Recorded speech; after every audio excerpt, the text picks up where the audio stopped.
It's late at night. You're lying in your bed, looking at the ceiling. Something has just woken you up. But what? A sound? A sensation? A dream?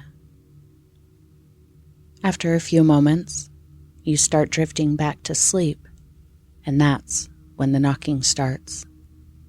Slow, steady. Knock, knock, knock, over and over. It takes you a minute to realize the knocking is coming from the front door. Feeling uneasy, you get up and creep down the hall. The steady knocking continues.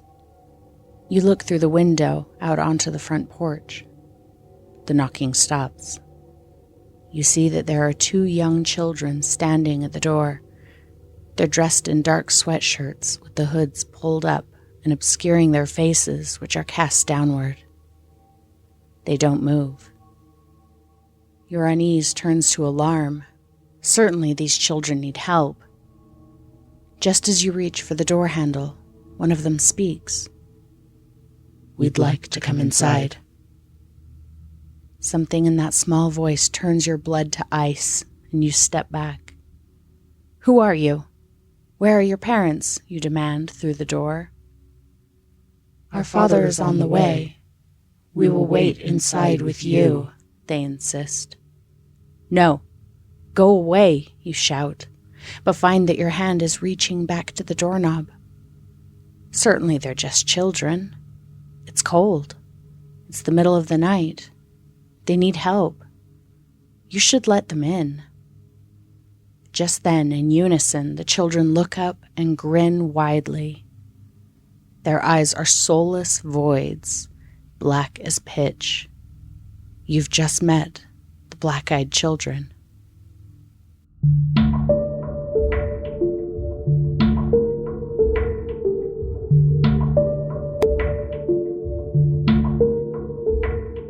Welcome to the Castle of Spirits Paranormal Podcast, brought to you by castleofspirits.com, where you'll find 4,600 and more true reader and listener submitted paranormal stories. This is podcast episode number 22, and as you might have guessed, we're talking about the black-eyed children. I'm really excited about this topic, Vince. How about you? I'm a little intimidated by it, actually. Yeah, there's so much. Well, on the surface of it, the black-eyed children topic seems to be pretty one-dimensional. There's not even a lot of history according to urban legend and internet lore. It seems to have come into being sometime in the mid to late 90s. And there's no real historical record for these creatures, as they're described, having existed in the past. Yet, that may not be entirely true, is it? Right. But also, I think that the way that the legend, whether it's true or it's a creepypasta or urban legend, whatever it is, whatever you believe it is, I think that there's enough similarities within this legend to relate it to other very well-known paranormal occurrences and legends. And we'll talk about a couple of those in the episode tonight. So since you did a lot of reading on this, maybe you can tell me and the listeners a little bit about where exactly this urban legend came from. I am so glad that you asked. So am I now. Okay, so the first mention of black-eyed children on the internet comes from 1996, kind of, right at the dawn of the internet. And it comes from a man named Brian Bethel, who he swears he's not the originator of the legend. And there is some evidence that people have been experiencing black-eyed children for decades. I think he just kind of has the dubious honor of being the first person to bring it into the internet. Brian Bethel, he is a journalist in Abilene, Texas. And in 1996, he was sitting in his car in a parking lot. He had pulled into this parking lot with the intention of writing a check and dropping it through the mail slot of his internet service provider. It was this little tiny internet service provider in 1996. And it was nighttime. it wasn't the middle of the night, but it was nighttime, and he pulls into this parking lot kind of close to a movie theater marquee because it had lights on it, and he could see into his car to sit there and write a check to his internet service provider. He didn't have a dome light? I mean, it was 1996. Did dome lights even work back then? So in this interview, which there's a YouTube interview, it's very poor quality, but it's a really fascinating watch. And there's a link to part 1 and part 2 in the show notes. So do check it out. I promise it's bad quality, but it's worth a watch. He says that he had just enough time to pull into the parking space, put on his brake, and sign his name on the check. So it was only a few seconds when suddenly there was a knock at the driver's side window. And he looks up and he sees 2 children who he said were roughly between the ages of 9 and 12. And immediately he's kind of frightened by these kids. The way he describes them, they just sound like normal kids. And he was even talking about how he was kind of chastising himself, telling himself, this is irrational. There's no reason to be afraid. These are young children. Why would you be afraid of these young children? But he was. He said at first he thought that they were going to hit him up for money. So he kind of rolled his window down a little bit, just a crack so they could communicate. He said there's the two kids, one of them, the 12-year-old or the older one, had curly hair and kind of an olive complexion. And the younger one was kind of standing a little bit behind the older one. And he had red hair, freckles, and a very pale complexion. So he asks them, can I help you? And the older one, who he would later refer to as the spokesman, because he was the only one who spoke during this exchange. The younger child in the back did not speak. The spokesman spoke in a way that seemed very practiced. Brian's a journalist, and he says that he's interviewed lots of children for different reasons, for articles that he's written. And kids are always a little stilted in their speaking. They're a little unsure, or they're just kind of awkward, whatever. But this kid, he said his speaking was very smooth, almost like he had been practicing everything he was saying. It was almost like dialogue is kind of what I got from it. So the boy tells him that they wanted to see the movie, but they had forgotten their money. And he asked Brian if he could give them a ride to their mother's house to get the money. So Brian said he asked how far away is this? How long is it going to take?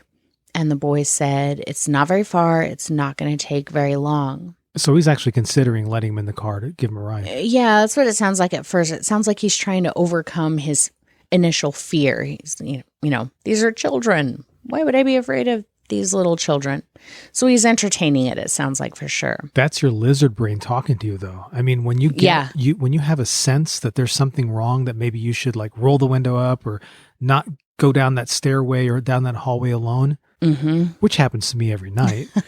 They say you're supposed to pay attention to it, but if that were the case with me, I'd never go to the bathroom at night. Yeah, you probably wouldn't get out of bed ever. So he kept getting more and more nervous and really terrified. There was something that was wrong, more so than just these kids in the dark parking lot at night and kind of speaking in a strange robotic voice.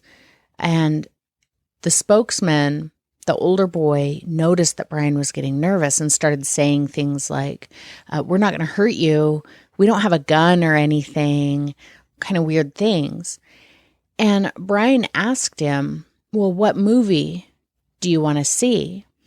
And the kid said, Mortal Kombat. I mean, this is 1996, right? It's like one of the biggest movies of the year right then. So Brian turns his head and he looks at the marquee and he sees that Mortal Kombat is playing at that theater. And he notices the last showtime. And he turns his head again and looks at the clock in his car and notices that the final showing of the night has already started. It's like in the middle of the movie. These kids, if he picks them up and takes them anywhere to get money and brings them back, the movie is going to be about over by the time he gets back.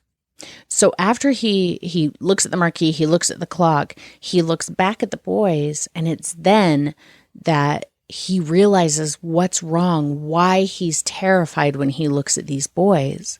And it's because their eyes are just these black pools. They're just coal black. There's nothing to their eyes, just pitch blackness. So he gets really, really terrified, and he says that he knew that he was in the presence of something otherworldly, and that if he didn't get away, he was going to die. He said in the interview that he felt like he was being hunted by these children. You know, he says he just felt like he was in mortal danger.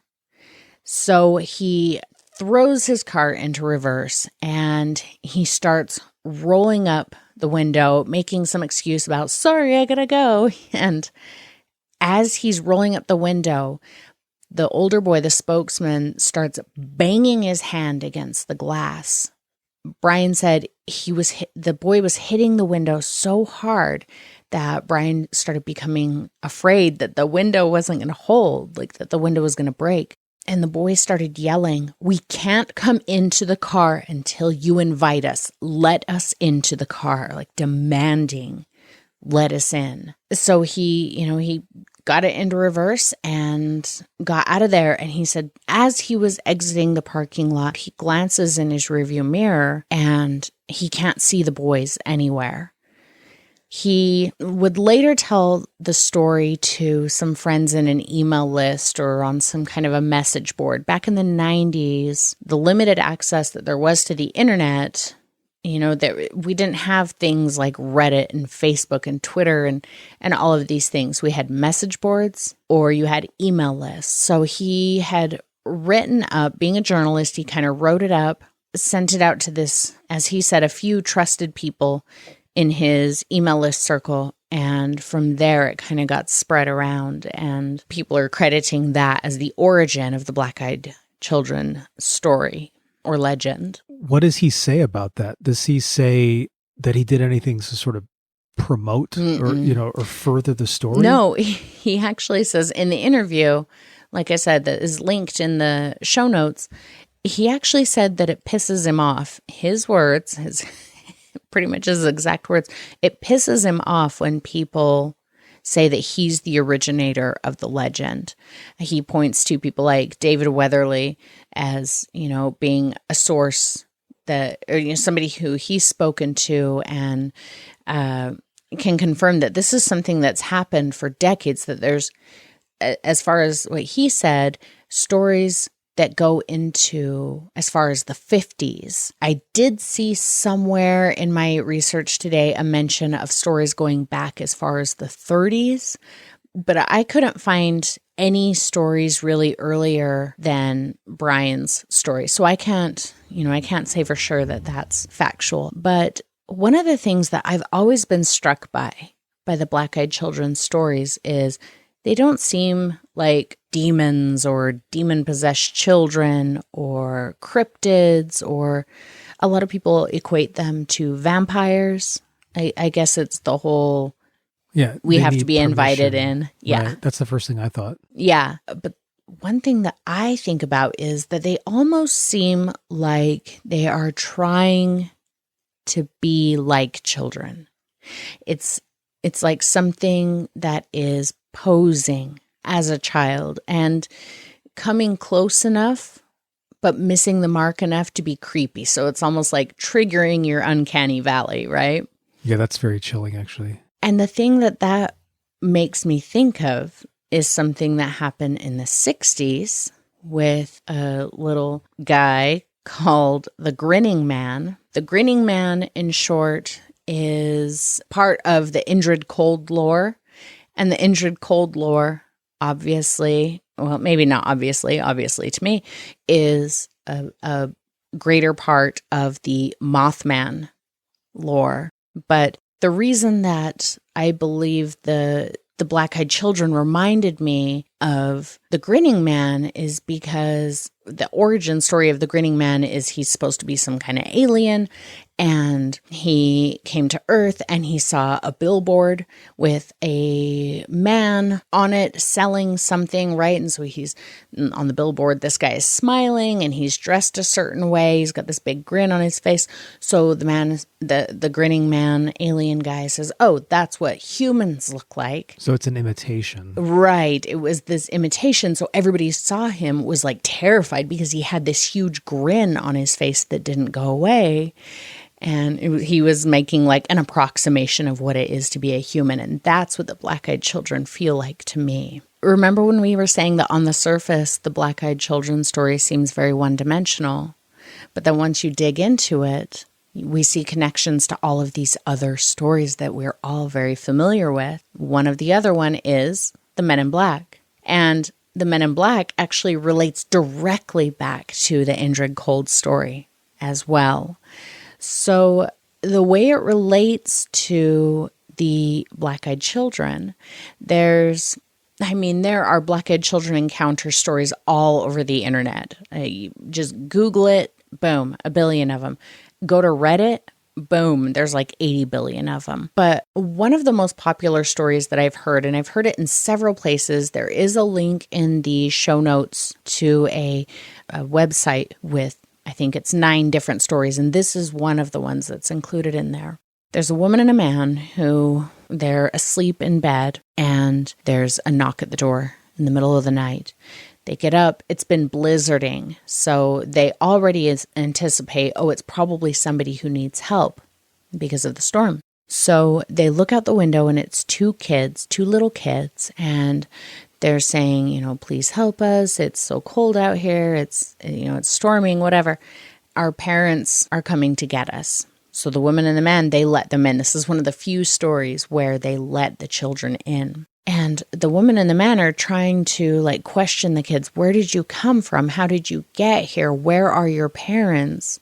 And the kids aren't really saying anything else. And then I think it was a car pulls up, and the 2 little kids, the girl and the boy, they stand up to walk out of the house, and they say, our parents are here now. They walk out of the house, they walk out to the car, and they get in, and the woman and the man see that the 2 people sitting in the car are strange looking men dressed in black. So they are essentially Men in Black. Mm-hmm. And you hear that every so often in these stories, that there's Men in Black who either accompany the children or pick the children up or are following them or, in one way or the other connected. So the black-eyed kids are the offspring of Men in Black. Maybe they're extensions of the Men in Black, maybe. Well, this whole thing, it does kind of smell a little bit like 1950s science fiction, aliens descending upon the earth and taking the shape of those around them, right? Mm-hmm. And there's this theory that, the grays, the grays that are often depicted on movie posters and Whitley Strieber book covers and things like that, that those aren't actually biological creatures. It's been postulated that these are some sort of a cross between a living creature and a mechanical being that was sent here biomechanical to perform a function. Exactly. And another similarity there in the aliens, Vince, is what do grays? What's a prominent feature on grays? It's those big eyes. What color are those big eyes? Black as pitch. They are typically pitch black eyes. Yeah. I do want to talk about the vampire idea for a minute, because that one, people come back to that a lot, pointing out they demand to be let in. They can't just come in. In their trying to demand that they're coming in, they're very bold. Like in the vampire stories, you don't typically hear them begging or demanding. It's just you have to invite them in or they can't come in. But the black-eyed children, like in Brian's story, he yelled, "We can't come in unless you invite us in. Let us in the car." I heard other instances where they would say bizarre things like, "It looks like it's going to rain. We need to come inside." And the person says, "No, it's not going to rain." And the kids just keep saying, "We're going to come inside. We're going to come inside your house." So I'm coming in, and I will take a hot chocolate when I get there. It's almost like it's a suggesting hypnosis. Yeah, it does seem. I saw that word quite a few times too. Is almost hypnotic. The very monotone way that they would speak. Like Brian said, it seemed very practiced. It was very smooth, kind of the delivery of the things that they would say, but also the way they would say it left no room for you to say yes or no. It wasn't a question. It was simply, "We'll come inside. We will come in there with you. We will wait for our parents inside your house." Well, it sounds like something a salesman would say. I mean, they're black-eyed children. They're not that scary. That's true. But What? it's not entirely impossible to encounter a young person who's street smart, street savvy, is a hustler. Maybe their eyes are dilated because they're on something. Yeah, but it goes more than it's beyond eyes dilating. We're not talking about the iris and the pupil being black. We're talking about the sclera being black. We're talking about the entire eyeball. Every speck of the eyeball you can see is pitch black.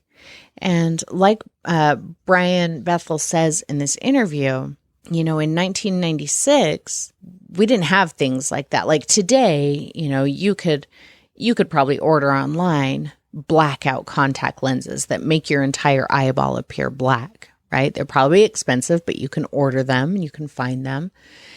But in 1996, that wasn't something that was readily available to, let alone to 9 and 12-year-old kids. So, today, is it impossible that a kid might approach you with these blackout contact lenses in? I think it's unlikely, but it's not impossible.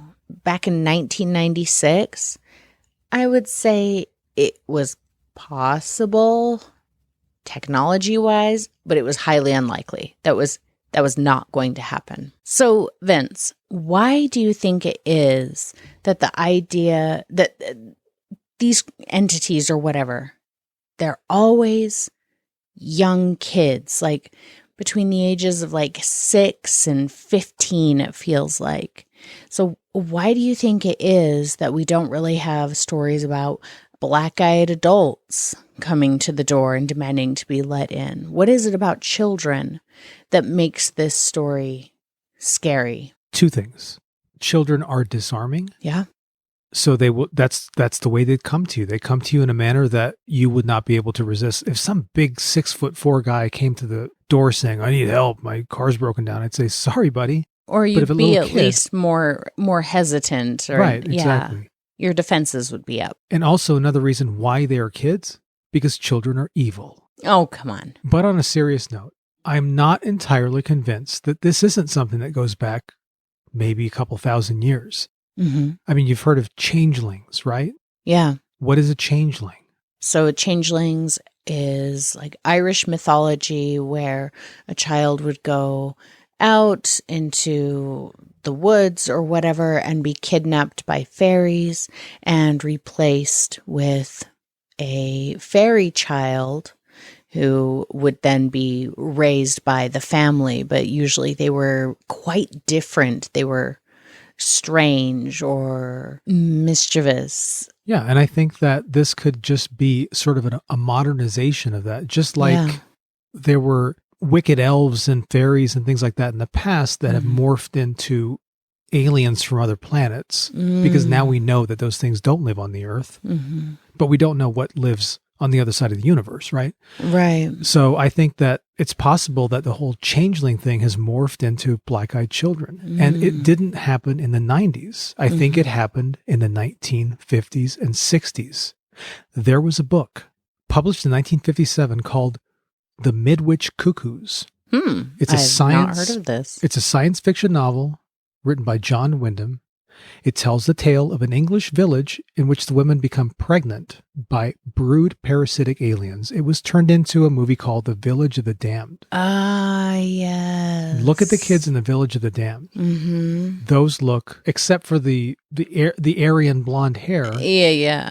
And they don't have the black eyes. They had the big dark eyes. So that was in the culture in the 60s. And interestingly enough, what year was it that this story came into being? 1996. There was a remake of Village of the Damned starring Christopher Reeve, directed by John Carpenter, that came out in 1995. Oh, yeah. So that was fresh. I mean, it wasn't a big smash hit. It was a bomb. But Village of the Damned itself is that's kind of like a thing to say, if you're watching a movie or something and there's a little kid all evil and robotic, you immediately are like, oh, Village of the Damned, or like you'd say the same thing about like, oh, it's a Stepford Wife. Right, exactly.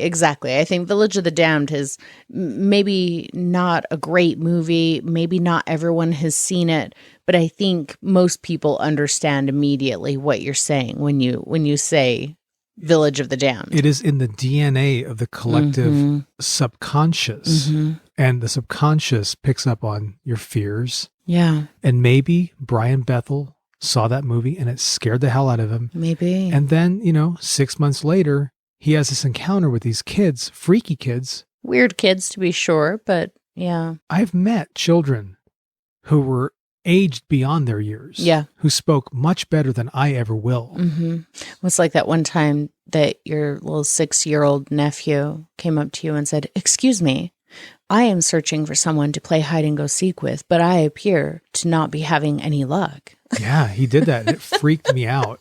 And he wasn't joking. No. That's just the way he talks. Yeah. It was funny. But Vince, you said something I want to go back to and get a little more information on. What was this parasite a brooding parasite? Yeah, in the Village of the Damned and in the book, The Midwich Cuckoos, from which it was based, the women in this town all become pregnant at the same time by brood parasitic aliens. And so what is that exactly? Brood parasite they're animals that basically use their smarts to get other animals to raise their kids for them. It's hilarious. Oh, like a bird who will lay its eggs in a different bird species nest. Presumably so they can go off and hit the clubs or something. Right. And let this poor sucker raise their kid until they realize, hey, you're not an ant. But by then You're it's too late. Yeah. So, but that's interesting. That's an interesting idea. So I wonder if the black-eyed children thing is a very similar, they're coming to the house, let us in, let me get in your car. And I wonder if that's kind of a means to an end, like, oh, we're your kid now. Now you have to raise us. There's so few stories where the black-eyed child is actually allowed in. And maybe he gets picked up by social services and he gets adopted by a family. Right. Meanwhile, the parents are just down the street and they're watching and they're saying, oh man, our kid's going to get an education. And because or he's going to take over the world. Yeah. One or the other, whatever their motives are. That's interesting because I think that also fits in with the changeling idea, the brood parasite, right? So the fairies are like, hey, we're going to take this kid. Here's our broken fairy baby. And he's now a brood parasite that you guys have to raise. And really, what better way to infiltrate humanity, no matter what your goals are, than to present yourself as something that is ultimately, as you said, Vince, disarming. Children have features that trigger kind of the caregiver in our brain, right? The small faces with the large eyes. It's very attractive to humans in that we want to provide for children. And that's what those features do. That's why puppies are so cute, why we like puppies and animals like that, because the large eyes, the small features makes us want to care for them. And to look at a being that has all the characteristics of something that needs your protection and that you want to care for, and it's asking you for your protection and for you to care for it. And so that's being triggered. I need to reach out and care for this person. But then they've got this completely out of the realm of possibility, outside of human existence and human experience, these unnaturally black eyes that is kind of the antithesis of something innocent and young that needs your care. It's like that perfect blend between something ultimately predatory and something ultimately innocent and vulnerable, mixed with this predatory evil. It's, again, I think it triggers the uncanny valley, and makes us really repulsed, repelled by it. What about the possibility that they just don't do eyes well? Okay, there was Maybe. in the original movie. They won't notice this little tiny part on the face. Everything else looks good. In the original movie, Westworld, Yeah. it was said that you could always tell a host from a human by looking at their hands. They said, with all this technology that we have, we got Yul Brynner running around looking like some crazy man. He's a robot, but he's very convincing. But if you look at his hands, there's the one thing they couldn't perfect. It was the hands, because the human hand, right? Mm-hmm. You talk about the human hand in art. Mm-hmm. It's very difficult to paint the human hand. Yeah, I've not successfully done it. I tried to do it once, and it looked like a really bad foot.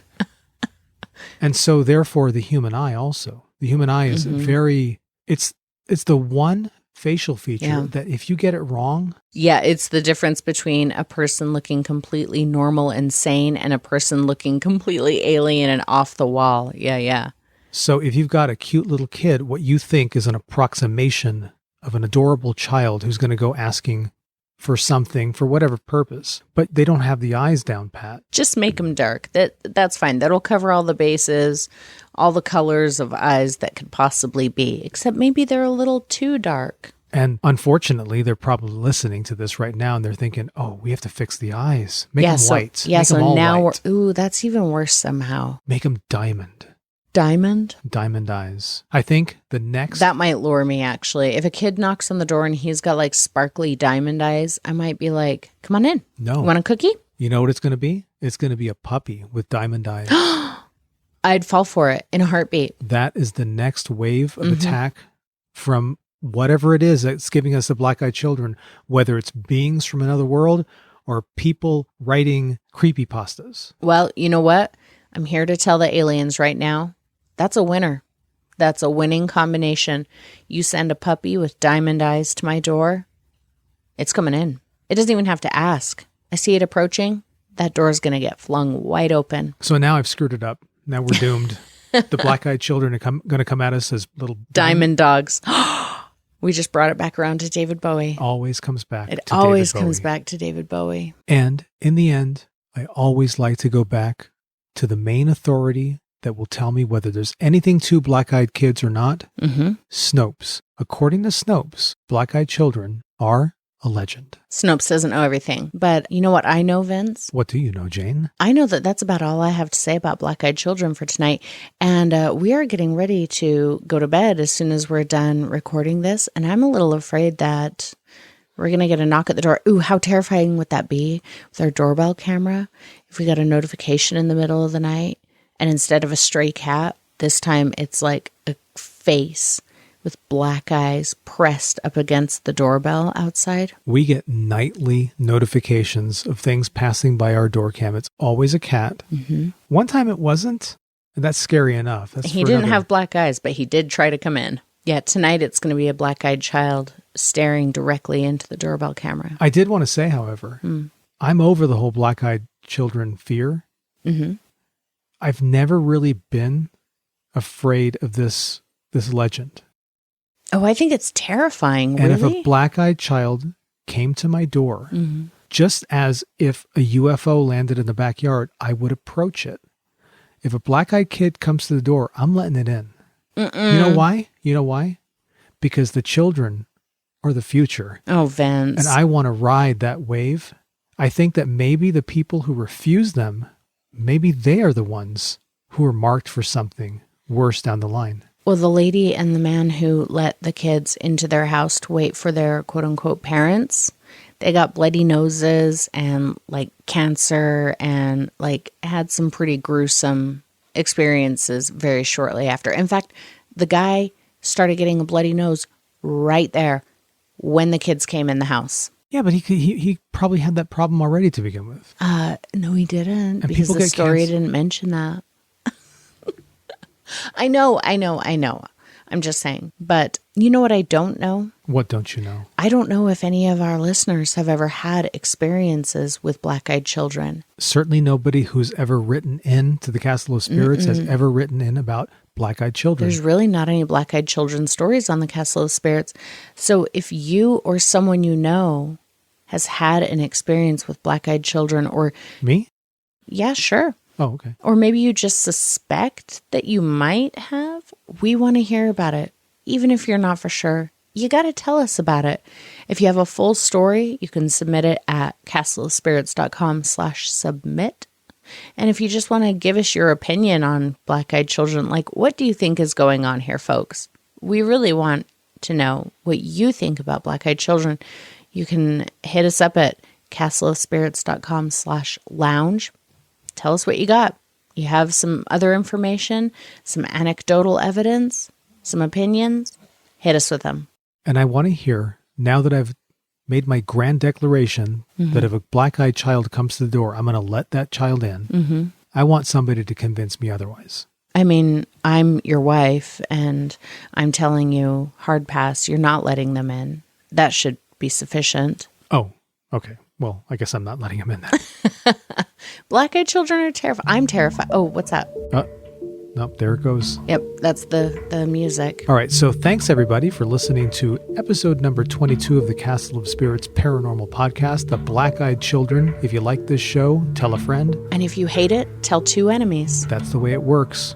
One by one, inch by inch, world domination through podcast media is our goal. That's right. What's yours? I have the same goal as you. Oh, yes. So we will see you again in a few more days with an extra-sode that will not be a bunch of black-eyed children stories, because there aren't any on the website, but we'll figure out something else. In the meantime, don't open the door.